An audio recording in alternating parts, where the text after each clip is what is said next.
څوک ور دي په شا باندې چې په سوریا کې دومره زر نظام مړنګ کو؟ کوم هیوادونه د دې په شا باندې خپل سوریا یا شام څه ویل دا تقریبا همیشه د خپلواک نه و. دغه اوسنۍ جګړه چې پیسې ودا چې دا چې په ابتدا کې په 2011 کال کې رامنځته شوه، دا جګړه اصلا بهرنۍ جګړه ده.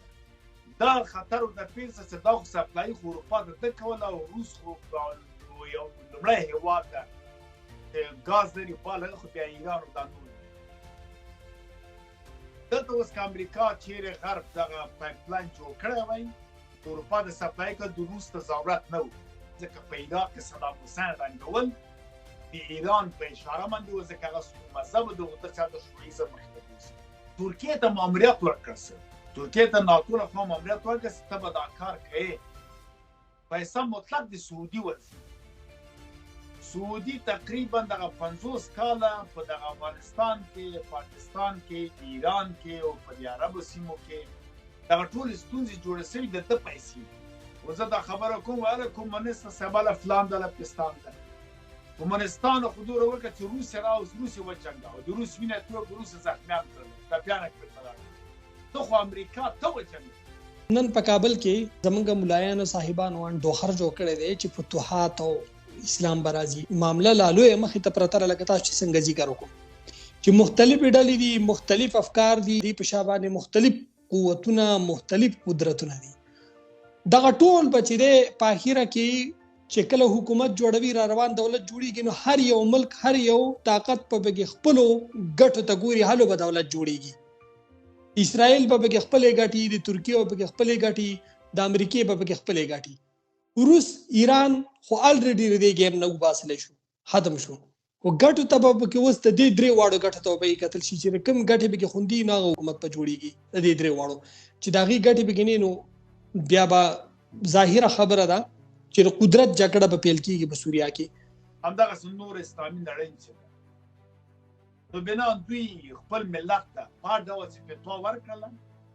حدیث ورته راوویسه چې ډول ورته تشریح حدیثونه خو موږ ګورو سوای سوته کې یا صحیح دي یا ناصحیح.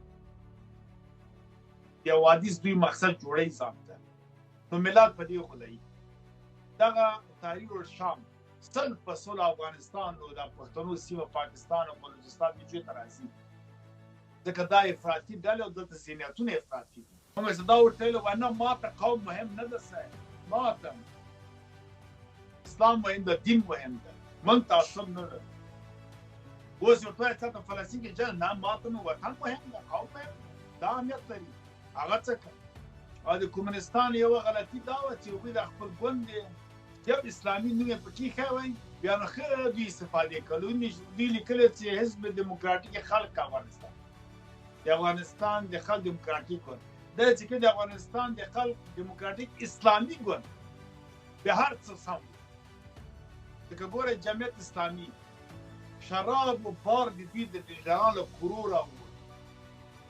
ټول شراب کومرس دی غلای دوی وکړي بیت المال دوی په خلکو دوی تیری وکړه رپ وکړه تجاوزونه وکړه د خپل خویندو تیر فکر په خپل پلارو په سر میخونه وکړه کابل لوټ کړه، شتمنۍ لوټ کړه، بیت المال لوټ کړه. په جوماتونو کې دوی بمونه والوزول، قرآن کریم ته منبر ته دوی تامین وکړه. معلومه ده جمعیت اسلامي حزب اسلامي هغه دوستم ډېر هوښیار و لوی کومونیست باندې جنبش اسلامي افغانستان کې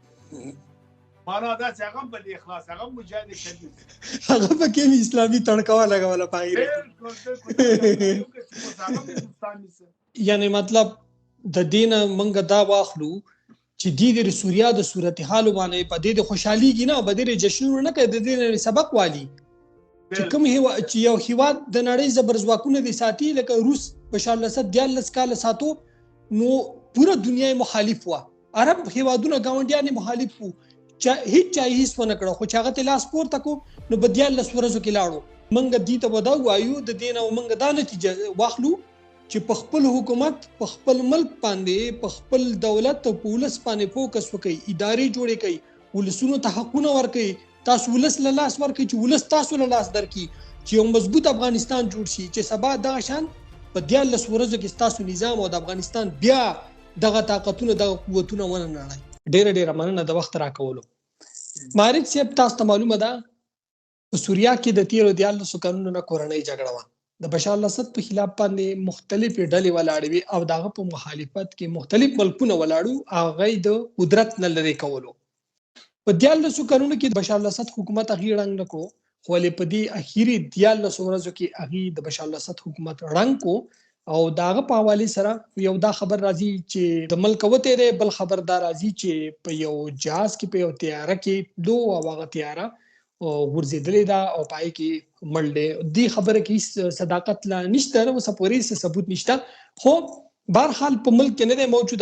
د اقتدار نه لري کړی شوی دی او د قدرت نه لري کړی شوی دی. وس راځم مهم سوال زما دا دی چې څوک ور دي په شابان چې په سوریا کې دومره زر نظام مړنګ کو، کوم هیوادونو د دې په شابان دي، کومې ډلې وي او د دې هیوادونو اهداف څه وو؟ لکه په دې باندې تاسو خبرې وکړئ. ډېره مننه. لومړی خو ډېره زیاته مننه کوم تاسو خپل سلامونه احترامات وړاندې کوم تاسو ته، تاسو تحریک همکارانو ته، قدرمن لیدونکو او لیدونکو ته، او مننه چې موږ ته بلنه راکړې ده او تاسو له داسې یو نړیوال تلویزیون نه. اول براس دغه سوریې ته، د سوریا یا شام چې پخوا و دا ولې په سوریا بدل سوی او لنډ به په دې باندې یو تاریخي بحث وکړو. بیا به د جګړې علل او عامل ووایو چې دا ولې پیل سوی ده، بیا به وروستۍ مسایلو ته دوام ورکړو. خپله سوریا یا شام چې ورته ویل دا تقریبا همیشه داسې خپلواکه نه وه. تقریبا په ټوله کې له 1914 کاله تر 1980 کاله یا تقریبا تر په خره غواړم 45 کاله پورې چې د بیا بشپړه خپلواکي واخیسته، چې په هغه وخت کې دغه امیر فیصل بن حسین چې یو وخت د عراق پاچا و، دلته پاچاهي وکړله. دا د فرانسې د تحت حمایه وه. مخکې له هغه نه که لاړ شو په 1999 کال کې دا د ناپلیون بناپارت دا اشغال کړی وه. بیا دا یې بېرته ترکیې عثمانیت ته په معامله کې ورکړله. یعنې څه پروګرام سره جوړ کړه چې بیا وخت چې هغه وخت چې مصر هم فتح کړی و دوی. په 1960 کال کې تقریبا دغه بیروت کې چې هغه وخت د سوریې برخه و فرانسې بیا د خپل قوتونه جای کړي وو. دا یې ترې اخیستې وه دا سیمه، لکه بیا وروسته چې په دوی چې خپلواکي وغوښتله په 1941 کال کې انګلیس او فرانسې خپل پوځونه جای کړي وو، چې بیا بالاخره دا کس پیدا شو، دا ما چې نوم واخیسته چې د خپل امیر فیصل بن حسین دوی هلته کېناوه، پاچا یې کړ. نو بنا دا په دې کالو کې په 1926 کال کې لبنان جز د سوریې و، دا دینه جدا سه، لکه څنګه چې بیا په دغه شپږ ورځنۍ جګړه کې په 1960 کال کې تقریبا دغه جولان چې اوس دغه ابو محمد جولان چې ده دا هم د امریکا ګولان چې ورته وایي چې دا اسرائیل ترې واخیسته، د اوس هم اسرائیل دی خاورې جز حسابېږي. خلاصه دا ووایو چې بیا دوی چې تقریبا په استقلالت واخیسته، یو کس په نوم تاج الدین الحسیني د ده پاچا سه مشر سه د ده پاتې و. دغه وخت کې نو دغه د حافظ الاسد یو پوځي مشر و، پوځي منصب و یا افسر و، کار یې کوو. خو لنډه دا چې په 1901 کال کې د یو پوځي کودتا په ترڅ کې د دغه واک ترلاسه کړ. دی د مخالف د رژیم یو ګوند په نوم د باس هغه ګوند غړیتوب یې کاوه. دی په 1920 کال کې چې کله مړ شو، د ده زوی بشار الاسد چې ده دوه نور نوم درلودله، چې په کوم یو د باسل په نوم و یو باهر په نوم و. هغه باسل د ده نه مشر هغه چا وویشته مړی کړ، ځکه دا یې کېناسته په حساب د خپل پلار په واک باندې کېناسته. دا وجه وه چې دی په سیاست کې ډېر قوت ده نه درلوده. دا ونه سو کړی مثلا په دغه 2011 کال کې د کورنۍ جګړې پیل شولې، خوځښتونه مظاهرې شولې. په جای دې چې دی ارام کړي، د معامله وکړي، د ظلم شروع کړه، زیاتی یې شروع کړه. دوی له ایران سره هم څو ځلې روابط خراب کړي دي. بخښنه غواړم. یا ورځ اسرائیل حکومت جوړ سه د پاچا د ایران اسرائیل د ډیفیکټو حکومت په نوم باندې په رسمیت وپېژانده. بیا دوی سره د قنسولي اړیکې له ایران سره خراب کړل ځکه مناسبات سره خراب شول. یو څو واره همداسې کال له پخواني شاه سره دوی رابط خراب و. بیا د خپله خمیني چې له فرانسې نه راغی د دوی اړیکې سره نږدې شولې او جوړې شولې، یعنې دوی اړیکې سره پراخې شولې ځکه اسرائیل د دواړو دښمن ورته ښکارېده. نو بنان د خپله حافظ بشر الاسد په سیاست کې ضعیف ماده و چې ده ونه شو کړی د ماموریت سم وکړي، یعنې د شرق و غرب په منځ کې یو بالانس سیاست جوړ کړي، کورنۍ مظاهرې او لارونه پاڅونونه آرام کړي. بله د ظلمونه وکړه، دا ظلم باعث دې شه چې زمینه د تمثیل ځکه دغه خوځښتونه په پردی لاس وو. دا باید په دې پوه سوی وای. اوس به راسو دا د سوریې لنډ تاریخ اوس دا څو ځلې تحت مستعمره او تحت الحمایه د نورو هېوادو دغه د شام نوم چې کله فرانسې دا اشغال کړ سوریه نوم کې سوریه په فرانسوي کې د آرام ته وایي، دا ځکه بحر آرام سره ده. یعنې په تاریخ کې د حضور علیه السلام په وخت کې ځکه هلته د ده دوه لورګانې هم ښخې دي، ګلسوم او رقیه، او ډېر اصحابیان هم دلته دي. په هغه وخت کې دا مرکز تجارتي و، له یمن نه به چې کاروان اته شام ته، له شامه بیا ته اروپا ته مدیترانې کښتۍ بېړۍ به ولاړې وي، یا به له دې نه دلته ډېرو لورو سیمو پورې د اروپایي هېوادو ته کوم چې مدیتران کې شامل دي. او د عباسیانو په وخت کې د امویانو په وخت کې دا ډېر غټ تجارتي ځای و. په خواشینۍ سره چې دا اشغال څه ځکه دا مدیترانې سره و، د هغه لپاره فرانسویانو و انګریزانو نور هېوادو خصوصا فرانسې تاسو تامین دا هېواد و. دا اوس په 1945 کال کې مارس د خپلواکي واخیسته. د خپلواکي خوځښتونه یو څلوېښتم نه شروع شوله. دا خپله تاج الدین الحسیني هم له یو څلوېښتمه پاچا په رسمیت چا نه پېژانده چې 45 باید د رسمیت په نړۍ کې راپیل شو د سوریې. دغه اوسنۍ جګړه چې پیل شوې ده دا چې په ابتدا کې په 2011 کال کې رامنځته شوله، دا جګړه اصلا بهرنۍ جګړه ده، د دوی جګړه نه ده. جګړه د دوه زبرځواکو هېوادو یا دوه بلاکو د شرق و غرب د روس او امریکې څخه په راز کې دي. د دوی منځ کې د انرژي په سر جګړه ده. هغه دا دلته د ایفا بندر ورته وایي یا د تامار سیند دریاب ده. دلته یو مرکز د ګازو ده، د ګاز یو مرکز ده په نوم د لویاتان یادېږي. دا د اسرائیلو اوبو مدیترانې ته نږدې ځای ده. د نړیوالو اوبو قانون دا ده چې اوبه سرچینه اخلي تا په خاوره کې، دلتا یا انتهای د تا په خاوره کې، دا د تا ذاتي اوبه دي، څوک حق په دې کې نه لري. که دا اوبه تا خاوره کې او انتهای په بله خاوره کې، دا شریک اوبه دي. اوبه ځي بلې خاورې ته 2 متره که 3 متره لاړله 2 متره 3 متره ځي، دا اتومات وکړي یا اتومات په ډول باندې انټرنیشنل اوبه کېږي. اوبه د تا له خاوره سرچینه اخلي بل هېواد ته ځي بیا راګرځي، دا د تا اوبه دي. خو هغه سیمه کې چې ځي راځي هلته حق و آبا ورکوي، د اوبو حق ورکوي. ټول اوبه ډولونه خو څو رقمه دي، د لاندې ځمکې اوبه دي چې چینې دي، د اوبو په سر پرتې د اوبو د پاسه اوبه دي چې هغه اټکل د واورو وریښتو د یخچالونو کېږي، د اوبو په سر خو دا دریابونه او دا د چینې دي او لاندې زیرمې دي خوږې او ترخې په هر حال باندې. په دې اوبو د بین المللي کې انټرنیشنل کې دغه د میدان د لواتان کې چې هلته 450 میلیارده متره مکعب ګاز راوتلی ده چې دا غوښته امریکا غرب یو پایپلاین جوړ کړي له قطر نه عراق ته په سوریه واوړي او دې څا ته ورسېږي اروپا ته دا سپلای وکړي. دلته ساخلین 1 ساخلین 2 د روسیې هم خطر کې و. نارد سټریم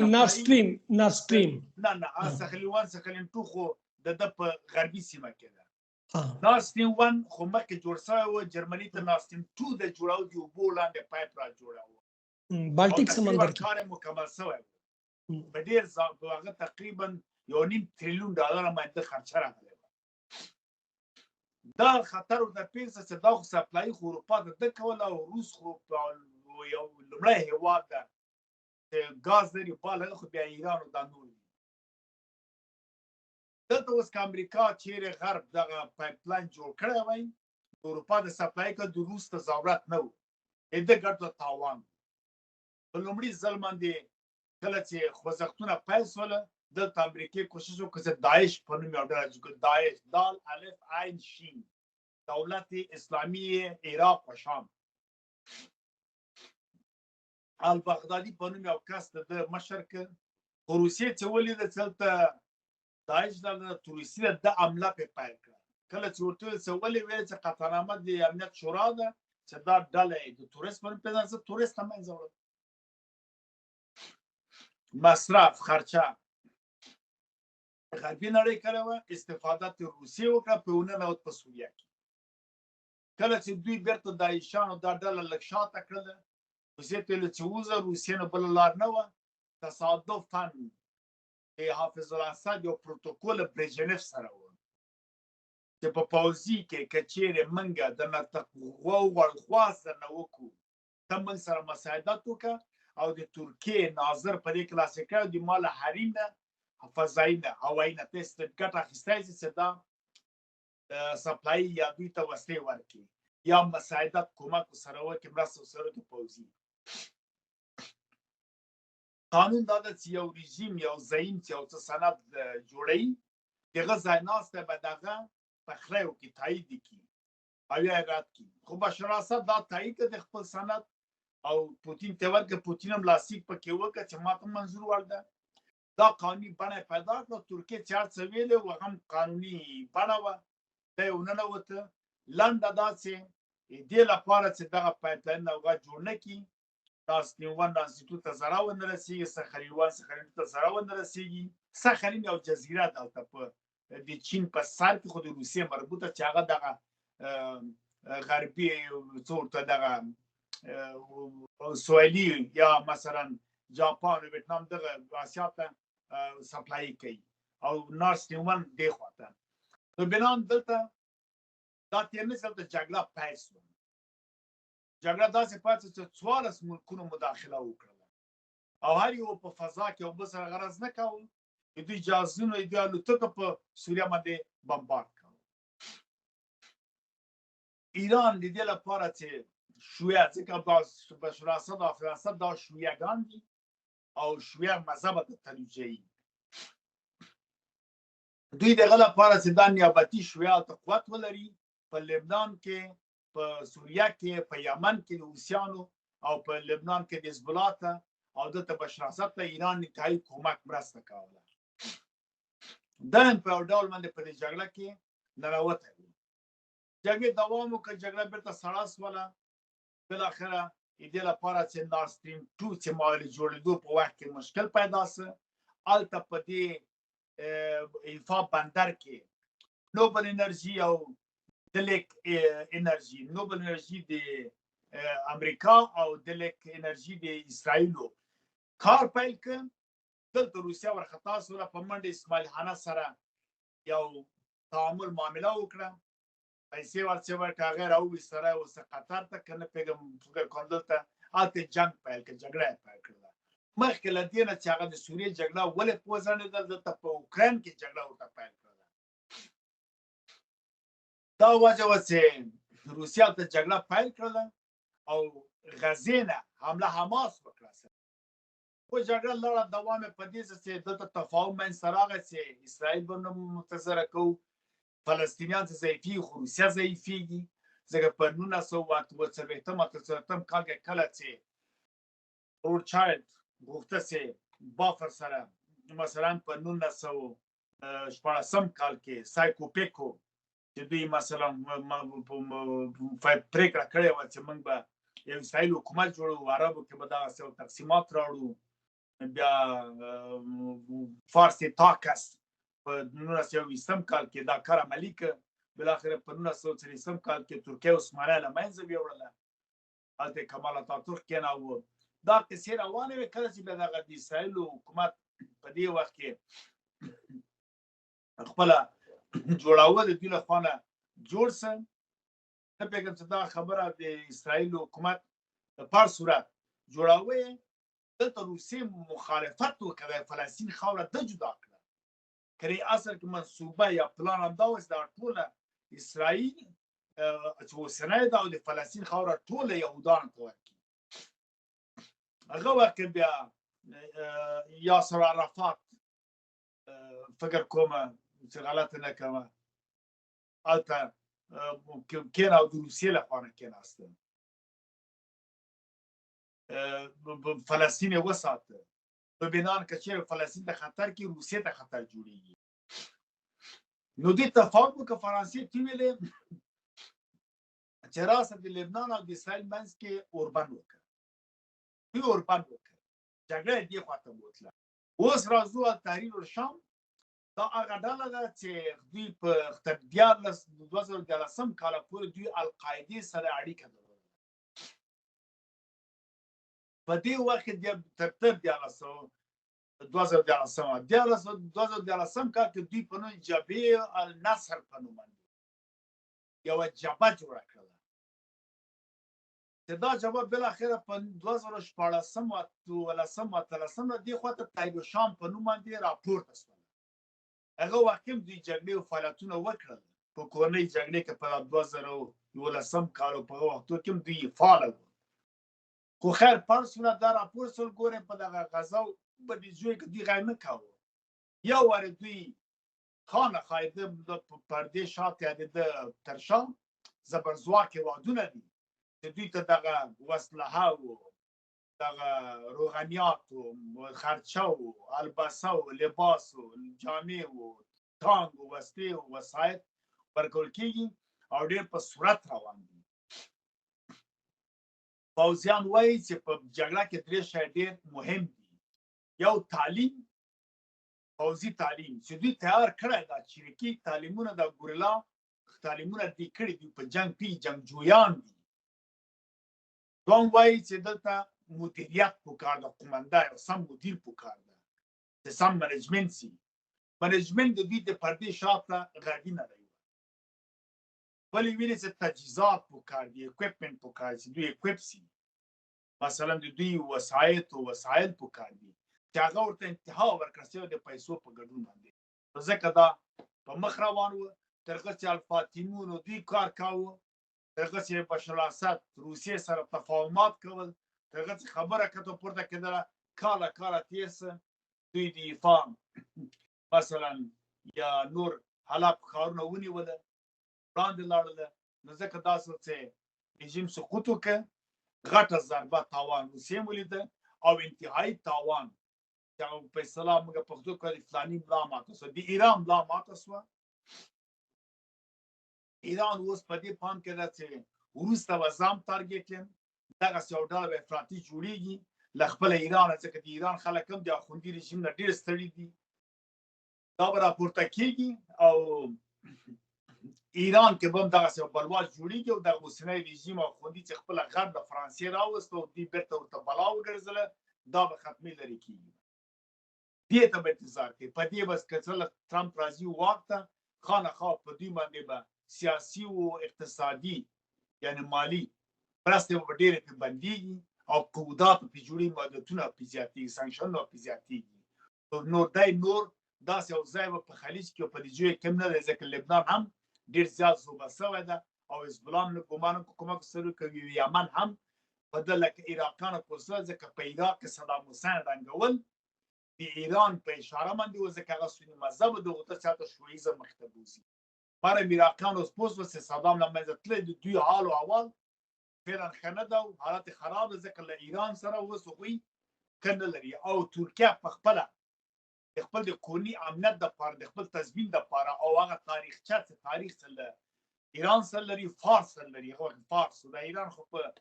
1980 کال فکر کوم جوړ شه یعنې په 15 کال یعنې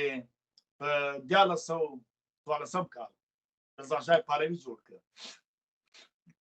دا نوم یې کې د آریایانو ایرینا او ارینا او د دوی یو برخه ده. رینا او د دوی هغه وخت نو دا ظاهرشاه پاچا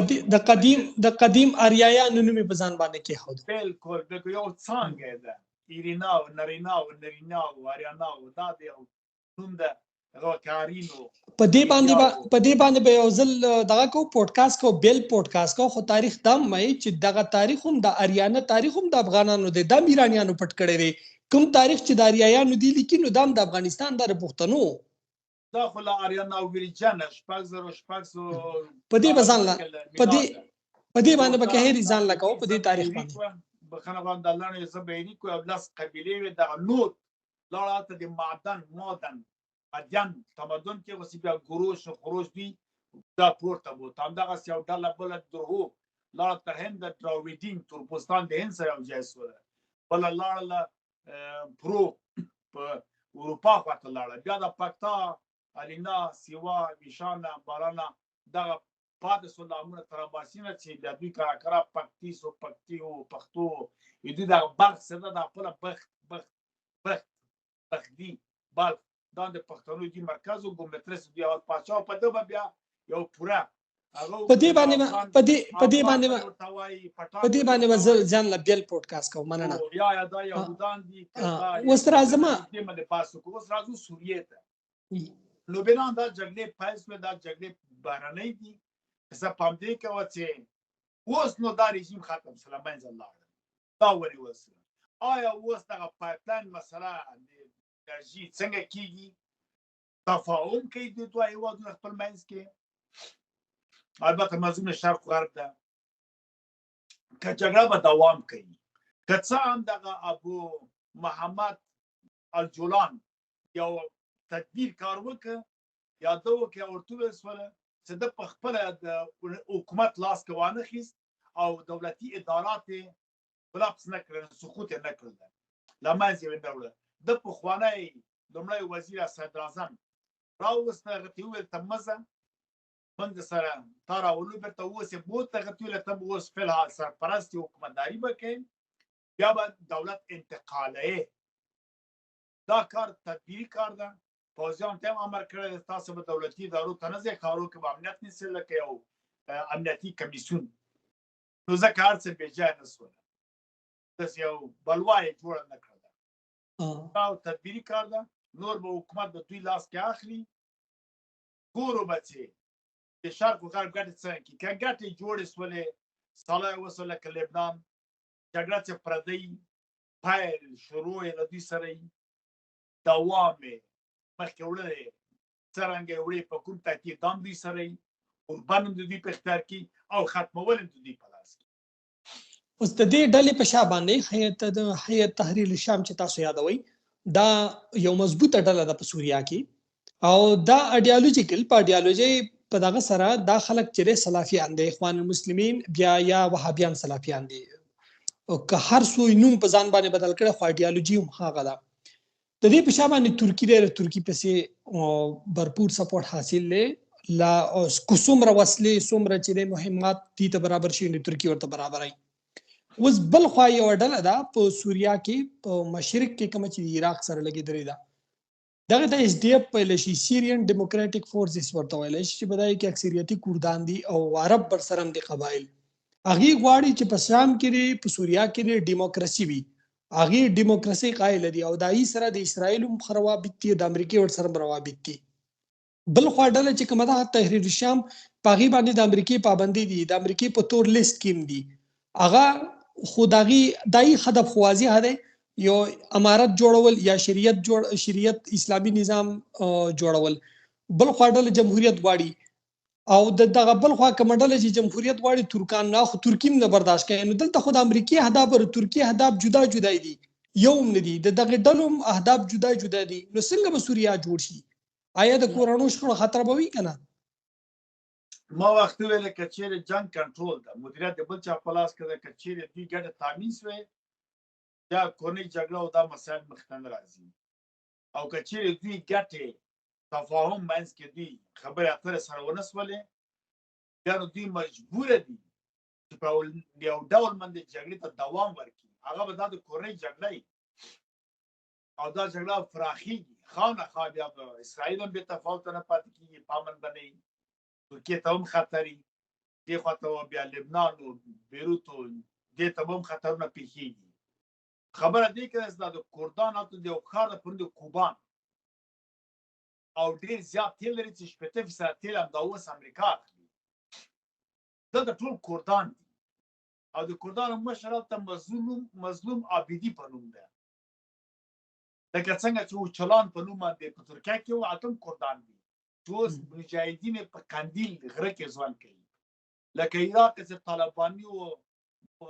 بارزاني هلته دوی اوس د سوریې له جنګ او جګړې نه کېدای شي د دغه حالات نه دغه کردان هم واچول شي ځکه دوی له پخوا نه غوښتل چې خپل کردي حکومت جوړ کړي چې بیا دا څلورو هېوادو کې تقسیم وي په ایران کې په عراق کې په ترکیه کې په سوریه کې دا مشکل هم شته رابسو تازه د پوښتنې لومړی پیل ته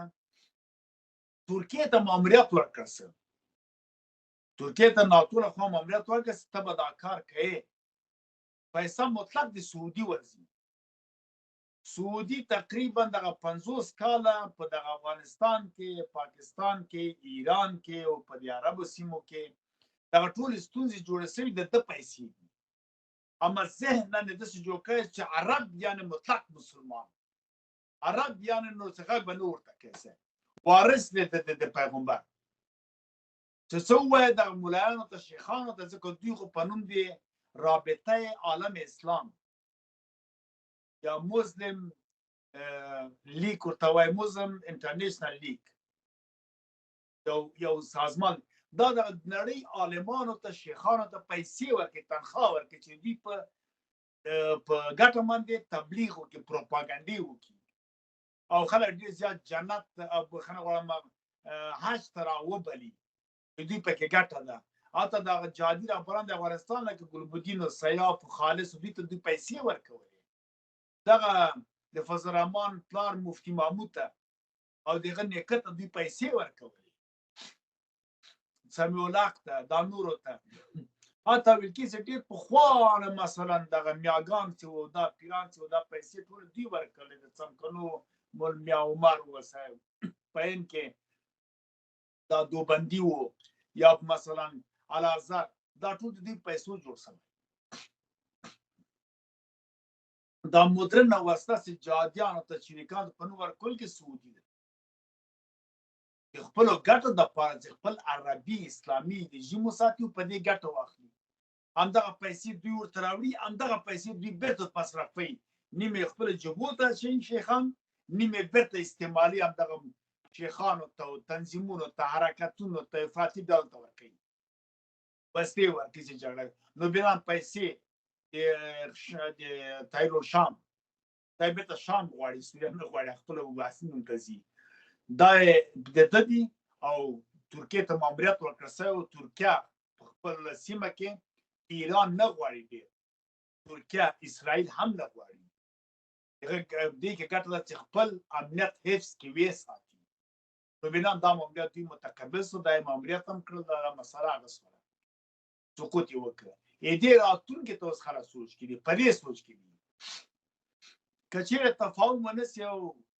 داسې حالت راشي د روسیې ګټې ته تاوان ورسېږي تاسو ګوره د سرګي لاوروف خبر واورېده چې موږ دغه اټومي انرژي د مایش ته او ځان ته ساتل نه ده دا د موږ ګټه کې خطر کې چې دا موږ استعمالوو نو معنا یې دا اوس هم ګوره هایپرسونیک چې دوی جوړ کړی ده دا خپله دغه د سر ګلوله ورته وایي دا د سر باندې چې هغې ده غونډاره ده د اتوم دا انتقالوی ځان سره وړی شي راوړی شي بلې خواته یعنې تقریبا 15% یا فیصده په دې کې اتومي همدا اوس انرژي شته دا هایپرسونیک یې که نه بېغیر هغه نه په دې صورت باندې په دې حالت باندې تللی نه شي او نور شی ځان سره څنګه وړلی شي نو بنان که دی بالاخره ته مجبوره شي کېدای شي دغه د اتوم مسله استعمال کړي او د روسیې نه خو لرې د امریکا نه لرې د غرب کېږي څوک د عربي ملکونو د افغانستان او پاکستان د اسیا مرکزي او اسیا جنوبي او اسیا خاورمیانه او د سیمې به ضرر وویني او بیا مقابل ورای کېدای شي په امریکا هم راحت کېني هغه هم یو لاره جوړوي بیا به اتومي نړیواله جګړه کې نړۍ ته به خطر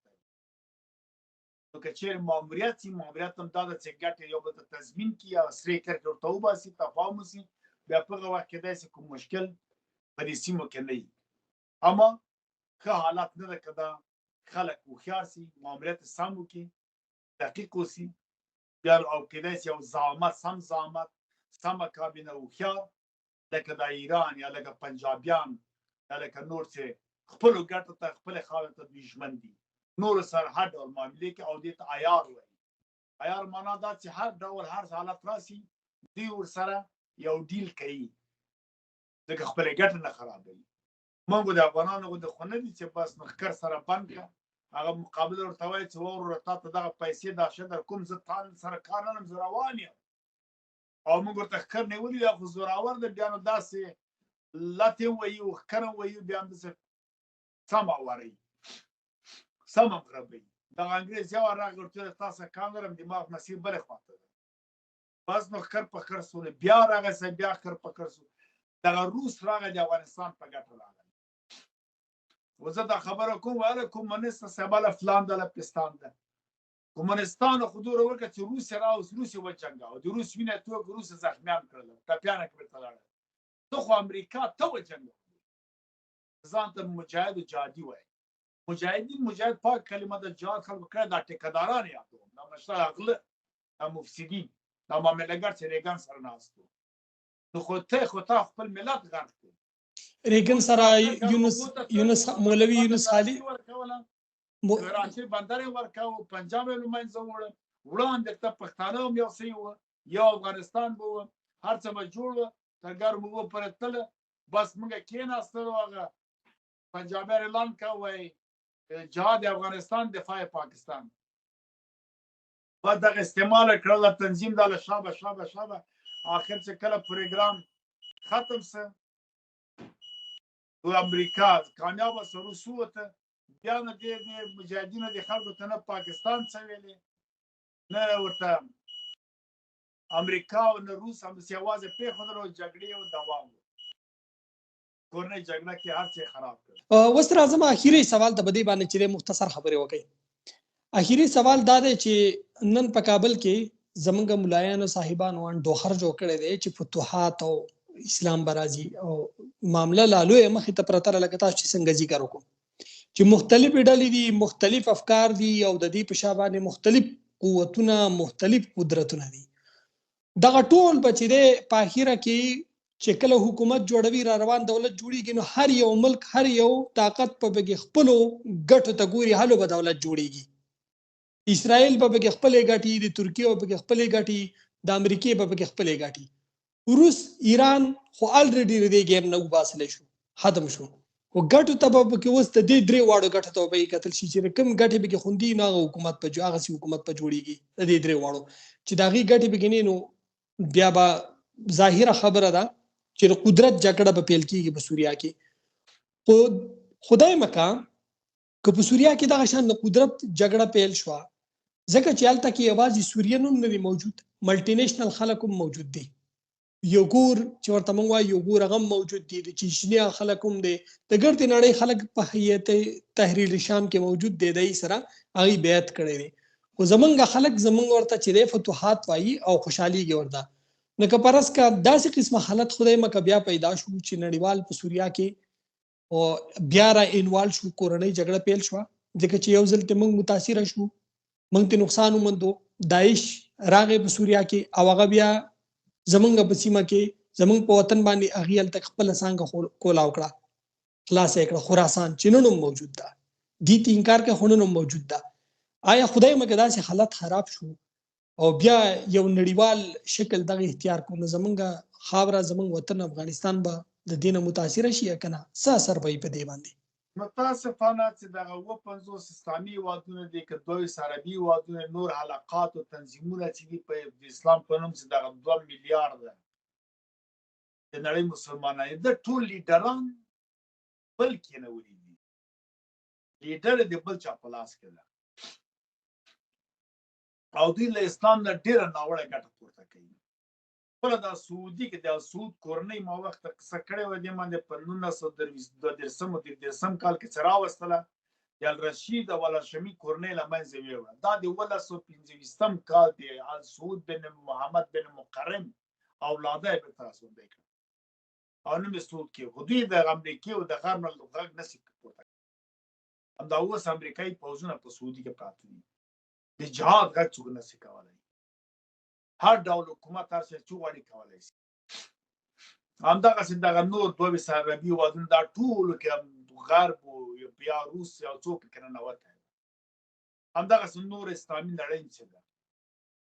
نو بنا دوی خپل ملت ته په هر ډول چې فتوا ورکړله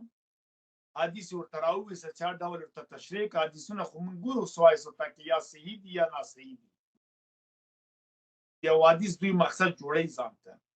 نو ملت په دې غولوي دغه تحریر الشام سل په سل افغانستان او د پښتنو سیمه پاکستان او بلوچستان د جوړ راځي ځکه دا افراطي ډلې او دلته ذهنیتونه افراطي دي او داعش نو معلوم ده دولت اسلامي عراق شام په افغانستان څخه په پاکستان څخه په ایران څخه دا خو د عراق او د شام بارماغه خلکو ته ډولم وایي او سر اټنه مرته کوي اوس افغانستان حکومت وایي چې موږ په من کې د څوک مداخله په کورنۍ چارو کې نه کوي لاسونه دې نه کوي نو ته ولې زیاته لاسونه کوي او که بیا وایي چې نه انما المؤمنون اخوة فاسق بین اخویکم نو بیا د فلسطین جنګ ته ول نه ځي جهاد نه کوي مخکې ما ورته ویلې چې کله دوی نه راغلي چې دغه د وطن د ملک د خلک دا مه وزنه دا مه تباه کوه سبا ته همدا خلک دښمني کې بله ورځ به ټوپک رسنۍ که تا سره وي زوی سره به یې که زوی سره مسي و کړوسي سره به نه وي دا هم وراکړه پښتانه همداسې دي دا دښمنیان هم وکړه دا اوس خپلو کور کلي ته تللی نه شي چې حکومت هم لري د ډېر شل باډیګارډو سره زرې سدې سره لاړ چې په غلا وګټي بېرته راځي ولې موږ چې دا ورته ویلو وایي نه ما ته قوم مهم نه ده صاحب ما ته اسلام مهم ده دین مهم ده موږ تعصب نه لرو اوس ورته وایي څه ته فلسطین کې جنګ نه ما ته مې وطن مهم ده قوم مهم ده دا اهمیت لري هغه څه کوم دا خلک دي چې فتوا یې جوړوي لارې جوړوي دا تحریر شام مسله ده د سوریې مسله ده تا ته که چا دنده درکوله ماموریت درکول ته ورور زه کار نه لرم زه لاړ شم لکه منظور پښتین ته یې ویلې چې کشمیر باندې جنګ د څه د پوځ دنده ده پوځ ډیوټي د پوځ لاړ چې تنخواه اخلي ولې پښتانه لاړ ته بلوچان سره جنګ وکړي او بیا عیاشي پنجابیان کوي حکومت پنجابیان کوي په افغانستان کې چې همدغه حال ده همدغه سیمه ده همدغه حالت ده استعمالي خلک دوی حکومت کې او ګټې پردي اخلي موږ له دې یېرېږو چې بله ورځ دوی څه دا پړکې ورته وهي او خوشحالي ورته کوي اټن ورته کوي سبا دوی رانه وي ځکه خو مختلفې ډلې پکې دي اوس هم پښتانه پکې دي تاجک هم پکې دي ایرانی هم پکې دي ایران خو بې حده زیات دي عرب هم پکې دي هره ډله پکې ده پنجابیان پکې دي بلوچان پکې دي نو دا به ورځ رابولي افغانستان ته او دا قبایلي سیمه کې او پښتونستان کې او بلوچستان د ځای کې موږ بیا پیغام نه کړي او دلیل به وبخښئ دلیل به ولدا وګوري چې د خراسان نه به تور بیرغونه والا پاسې بیت المقدس په آزادۍ بالکل همدا قصې دا خو بیا نه خلک یې منډه کړه اوس ګوره دغه پخواني جهادي مشران چې مشران یادو ټول غله وو او د کمونستان یوه غلطي دا وه چې هغوی د خپل ګوند یو اسلامي نوم یې پکې ایښی وی بیا نو ښه دوی استفادې کړل دوی لیکلی چې حزب دموکراتیک خلق افغانستان د افغانستان د خلق دموکراتیک ګوند دا چې که د افغانستان د خلق دموکراتیک اسلامي ګوند بیا هر څه سم و ځکه ګوره جمعیت اسلامي شراب و بار د دوی د لیډرانو له کورو راووتو دوره شراب و کمونست نه یې خوړلي غلا یې دوی وکړې بیت المال دوی لوټ کړ په خلکو دوی تیري وکړه رپ یې وکړه تجاوزونه یې وکړه د خپلو خویندو تي یې پرې کړه په خپلو پلرو په سر یې میخونه ووهله کابل لوټ کړ، شتمنۍ لوټ کړ، بیت المال لوټ کړ. په جوماتونو کې دوی بمونه والوځول، قرآن کریم ته منبر ته دوی تعویل وکړ. معلومه ده جمعیت اسلامي، حزب اسلامي هغه دوستم ډېر هوښیار و، لوی کمونیست باندې جنبش اسلامي افغانستان یې کړ. معنا داسې هغه هم په دې اخلاص، هغه هم مجاهد کبیر، هغه پکې مې اسلامي تړکوه لګوله په هغې بالکل هغه هم اسلامي څه دغه کار دوی کوي او داسې ورته ډالر ورکړي، ورته دغه شی راوله، بس بیا د دوی ټټر ورته واسطه، ورته د سعودي راځي، پیسه ورته د سعودي راځي، او ډوډۍ د سعودي راځي، تنخواه یې ورکول کېږي. دا اوس ګوره د طالب مشرانو خېټې ورځ په ورځ غټېږي، د لیډر خېټه د ملت د غم نه ورځ په ورځ وړکې کېږي، دوی غټېږي. دا څه له کومه کېږي دا پیسې؟ وادونه دي، څلور وادونه دي، کورونه دي، مځکې دي، جایداد ده. دا لوبې روانې دي. ملتونه داسې آرام کړي دي. اوس ګوره دا خپله دا د سوریې خلک که سم امریت وکړي ښه ده، او که ویې نه کړي بیا وخت دوی پښېمانېږي، ځکه ملک د دوی ورانېږي، دوی ته فقر راځي. نن تقریبا میلیون تقریبا 12 میلیونه افغانان په بهر کې پاتې دي. 12 میلیونه د مملکت نفوس ده. دا زموږ خپله رېډ کراس وایي، سپین سرخ وایي، څه نړیواله کمیټه وایي، ملګرو ملتونو سازمان وایي. نو دا ولې؟ دا خو دې لپاره چې ملک وران څه، فقر څه، بدبختي څه، غربت څه، مشکلات څه، جګړه څه، خلک راووتل. ولې د ظاهرشاه په وخت کې څوک نه تلل چېرته. هر چا ته حب الوطن ملالي مال، هر چا ته خپل وطن مینه د محبت د خپل د بهر کې ناس وطن هم یادېږي، خپل ملک هم یادېږي، خپل هدیره هم یادېږي، باغ هم یادېږي، هوا هم یادېږي. مګر دا خو مشکلات دي، دا ستونزې دي. اوس خو بالکل تعالی داسې ستونزه بله جوړه کړې چې د خلکو اولاد، د خلکو بچی تعلیم ته نه پرېږدي، او څوک نه ورته وایي چې ته څوک یې، ولې ولس مړ دی بیهي، او خپل بچیان بیا بهر ملکو کې د درسونه سبقان وایي. اولین د تاریخ د افغانستان کې د لومړي ځل لپاره چې زعیم راغی بدون له خپل ناموسه، هغه استاد رباني و چې هغه ته بهر پرېښی نور پاچا دا که. اوس د عین قصه ده، د تا کورنۍ چېرته دي، چا سره ګراو دي، ته زعیم یې، ته امنیت لرې، کورنۍ دې ورنه راولې. دغه ظاهرشاه چې کله وتښتېده، بخښنه غواړم تښتېدلی نه وه، روم کې و، داود خان کودتا وکړه، بچیان یې لا په افغانستان کې وو، بیا وروسته لاړل. امان الله خان ته تښتېده، ملکه سورا یو ځای ورسره وه، هغه لا بوټ که څپلۍ که څپلۍ چې پاتې سوي وه په هوایي ډګر کې، ایرپورټ کې، هغه بیا په موزیم کې ایښې وه. زعیم پاچا و همیشه داود خان له ښځې سره یو ځای مړ شو. د نجیب بندي و، بندیوال و په ملل متحد کې، یو میاشت وروسته یې کډه بېرته راغله، موږ یې لیدلی، موږ راوړې ده، زه تشریفات یې وزارت خارجه کې وم، ورسره وه. کله چې دا مجاهدینو دا قصې میسې و، جګړه سوله، 10 ورځې مخکې لاړه، ژوندی د پښتنو تر کې لاړه هند ته، په کرزی دا اوس هم ورسره کډه یې ورسره ده. چا وازه وکړه، وایي ده کډه به نه وي، یا څنګه، اخر خپله لور راوسته، میټینګ کې کېنوه، دا فامي راسره ده. ډاکټر غنیم یو ځای یو هلیکوپټر کې له خپلې قیصه لاړه. څوک دومره بې غیرتي نه کوي چې زه راسم زعیم اوسم. زه دنیا کې ګرځېدلی یم، ډیپلومات هم په څو هېوادو کې، چې چېرته تللی ما سره بچیان راسره وو، خو دا نه راته. دا اولین ځل ده چې دوی خپله په دې غرور باندې غټ ګرځي، او ناموس یا په پنجاب کې، په قطر کې پروت ده. دې بچیان په دغه کې دي، په پنجاب کې دي، د موجوده نظامیانو د اعلی قیادت، په کوټه کې، په پېښور کې، په قطر کې، په دوبۍ کې، بلې او دلته دي. یعنی مطلب